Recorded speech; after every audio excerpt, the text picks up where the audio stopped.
Hello, and welcome to Feels Like Magic, the podcast where you will get the grounded self-development wisdom you might need to feel amazing about the person you authentically are. I'm Jo, a transformational coach, speaker, and author, and for decades I was so stuck in self-criticism that I never thought I would feel good about being me. Now I inhabit a new reality, one where I care way less about what other people think. I'm willing to show up as the person that I am, and I deepen into self-love and acceptance every single day. Honestly, it feels like magic. Each week, I'll share scientifically proven tools, things I've learned from the world's best coaches, and personal stories I know you'll relate to. Ready? Let's dive in. Hello, beautiful soul. How are you? How are you? I would love you to put one hand on your heart and one hand on your belly and just really feel into, how am I? You know, at this time of year, I think there are two things that I want to name for us as being very present in our culture. So one can be, oh my goodness, I'm here. This is where I'm in the world and I wanted to be further on. How am I still in this job? How am I still in this relationship? How am I still in this pattern? That kind of rush energy at this time of the year can absolutely show up. And the other thing that can happen is that we go into, I need to plan everything and I need to get everything done for Christmas. And I just want to let you know that if you're in either of those places, or if you're ever in a place where you feel the need to rush, that is something that we are putting on ourselves, right? It doesn't have to be like that. And sometimes we can become so used to thinking that it needs to be like that, that we kind of think of it as a way of life. And in terms of our beautiful nervous system, whenever we are putting a lot of pressure on ourselves to rush, quite often we are not eating properly, we're not sleeping properly, we're overthinking things. And so our nervous system is living in a state of activation more often than perhaps we would like. And what that does is it moves us from learning brain, where we can really feel secure and go about our day and feel happy and be interacting in the world, to survival brain, where we're looking out for threat, we have really high anxiety, or maybe we go into withdrawal. So I want to just really normalize that at times our thoughts can create a response in our nervous system. It's not always the case, but it can absolutely happen. And I know for me that I can send myself into a nervous system response really easily. And when I can come back to breath, when I can come back to just having my feet on the ground, having a little moment to just really feel into my body, and then maybe shaking my body out, maybe moving it, everything kind of starts to feel a little calmer, a little more manageable, and like we can go. So all of that to say, I'm sending you a lot of love wherever you're at. And if you are in a place where you feel very grounded and very steady, beautiful, beautiful, ride that wave, ride that wave. Today, I'm going to talk about something that's really inspired from my own life. So I have been at a conference this week and I've never been to anything like it. It is massive. It's like thousands of people and thousands of ideas and so much going on. And for me, I find that kind of environment to be overwhelming. It's just not where I thrive. I don't thrive in that kind of high intensity environment, let's say. So times of four, I perhaps would have made myself wrong for that. When I used to work in PR, there was quite a lot of environment which was really like that. And yes to a deadline, yes to like healthy pressure, yes to healthy stress. I mean, if I didn't have healthy stress, you wouldn't get a podcast every week, because I'm so committed to making sure that I deliver something to you that it makes sure that it happens. So yes to that. Like, healthy stress is really good. We want to really make sure that we have something where we feel incentivized and we are moving forward, for sure. But it's really made me think about the environments that we put ourselves in and come back to this, an idea that I teach a lot and talk about a lot that I really wanted to bring into this space and to get your opinion. Now, I have a little survey going at the moment. I've contacted some of you personally, and if I haven't, it may be that I don't have your email, but I would love to know what is important to you right now. Like, what are the things that are on your heart that you're struggling with, that you are dealing with every day, that you are navigating, and that you would love a little support on? So if you have a moment, I'm going to put the link to the survey in the show notes. It will take you 2 minutes, and it gives me such precious insight into how I can best serve and support. And also, I really want this to be more of a conversation. So if you have things, if you have questions, if you have challenges, let me know, because I'm here to serve and support you. So in terms of today, we're going to talk about what we consume and how it can change our state, how it can change the way that we feel, and the boundaries that we maybe want to have with ourselves. So this is something that I was teaching in my group program recently. So often we think of boundaries as, I need to have a boundary with this person. So a boundary like outside of myself with this person, but we hardly ever think about the boundaries that we want to have with ourselves. So maybe you have a boundary around going on your phone. Maybe you have a boundary around talking to that neighbor that really drains your energy. It's really starting to think about, our lives are so precious, so precious, and we have choice. We're so lucky that we have choice. And that's something that I remind myself of, especially if I'm feeling down or I'm feeling like, oh, things aren't working, or whatever the thing might be. If I've been on a bad date, like, we always have choice. We always have choice. And so, for example, today I decided to not go to the conference. That was my choice. I decided I'm choosing to stay home. I'm choosing to give my podcast more space, my clients more space, myself more space. I'm choosing to get out in the sunshine. I'm choosing all of these things. And for a long time, I was very unconscious to my choices and what I was consuming. So I would be watching TV late at night. I would be on my phone all the time. I would be in conversations which really weren't supportive for me. So I want you to think about 24 hours in your day, a day for you from beginning to end. What are the things that are within this day? What are the things that you are already doing in this day? Do you get in the car? Do you listen to the radio? Do you watch television? Do you go on your phone? What are the things that you are consuming from the beginning of your day to the end of your day? And really start to get clear on that. And this will give you a picture of, okay, so this is actually now currently what is running. These are the patterns that I am in. Are they patterns which are supportive? Does this help me to feel great? Does this help me to rest? Does this help me to take care of my nervous system? Look at that day and think about that and really inquire to yourself. So for me, for example, I know that going on social media at night or early in the morning is really unsupportive for me. It really doesn't help me. I very much feel like those are the moments in time where I'm going to go on mostly to numb. I'm going to go on mostly to just disengage from life.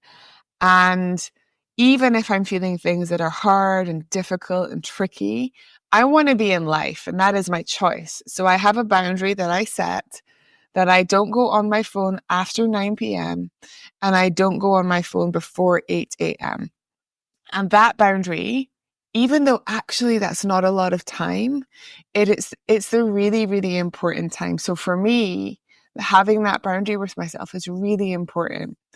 Now, if I break the boundary for whatever reason, I personally don't punish myself.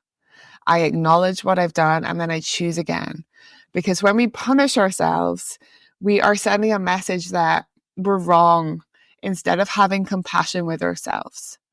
And another thing to really look at is if you break a boundary with yourself is what is the consequence already? What is the thing already that is happening? So I want you to really think about the habits, the things in your day, the things that you're consuming that maybe aren't as supportive as they could be. And what I find quite inspiring is to not only think about that, but to think about what would I gain? So it's not just about giving something up. It's about what happens in that space. What am I moving towards? What am I getting? And for me, I get so much better sleep. I usually do meditation. I read more. I actually speak to my beautiful humans in my life more when I'm not on my phone. And this is something that's very interesting socially because quite often you might be in a restaurant where everyone has their phone out at the table. And you can still be the person to choose to not do that. Okay. So I'm actually going to even just drop in and strengthen this boundary even more because there are times where I lapse from it. Of course I do. I'm a human being. So I'm going to take today, this podcast as an invitation to really come back to this boundary because it feels important to me. So think about in your day, where could a boundary be supportive? And what would you gain? What would you gain? So for me, as soon as I think about not being on my phone, there are instant words that come: peace, freedom, space, right? What would you gain? Another thing that I really want you to think about here with consumption is, for lack of a better word, negative conversations. So conversations where you're having a go at another person, you're really bringing up another person down, or it might not be a person, it could be like an organization or whatever the thing is. When we are in groups of people where there are conversations going on that, again, are not supportive for you, you can make a choice and you can come out of those conversations. You can have boundaries around those conversations. I wrote a poem once called When I Leave Rooms, which was all about just taking myself out, just very lovingly, just taking myself out of spaces that didn't feel supportive. And this is not about not having fierce conversations and not speaking up. It's not. That's a different thing. If there is a kind of tendency for negative, destructive chatter, yes, you can challenge it. And you can also take yourself out of it, because sitting there while it's going on is still being complicit. And we all know that. And that's why we feel that in our bodies. So challenge it if that feels supportive for you. And I really just want to bring in again, like, so much compassion, because as you will know, if you've been listening to this podcast and you're on your own self-development journey, sometimes challenging conversations, yes, it's something we can absolutely do, but there are layers. There's the inner child that may be feeling something about that. There is previous trauma stored in our system. And for so many women in particular, we really have a wind around speaking up. We really have like a somatic experience in the throat around having not spoken our truth for a really, really, really long time. So that's where these deeper processes can be really supportive. So 100% to the challenge. And the most important thing in a moment is to get yourself into a space that feels supportive. So think about habits in my day, people I spend my time with. And again, what can you gain from that space? What is here in that space for you that could be more magical, more interesting than anything else? And something I know that so many of us struggle with as well here is comparison. And that can take place on social media. It can take place on life. It can just take place in your head, right? Where you're telling a story like, this person has it all worked out. How did they have it all worked out and I have nothing worked out? Hands up, I've done that before. So the other thing to really look at here is, okay, where am I comparing myself? Because we are so often not comparing ourselves to one person. We're comparing ourselves to the ideal of loads of different people. So one way that I would explain this is with body image. So when I had a real struggle and challenge with my body, and feeling good about the way I looked. It wasn't like I wanted to look like one particular other person, but it was kind of like I want her body, or I want her face, or I want her hair. And it was like an amalgamation of lots of different things that I thought were beautiful. So the same goes with for comparison. We're most of the time not saying, I want to be you, this one particular person, but it's like, these are the things that I see in you that I really desire. Now, that can be a beautiful mirror for you in terms of what is already inside. So for me, I used to really envy and compare myself so much to other writers because my desire was to write. And I would get really like jealous and compare around these beautiful people that I have such a deep connection with because we both love the same thing. So comparison is not an easy fix. It is definitely a pattern. So if I want you to know if this runs really deep for you, it's not something that is wrong with you.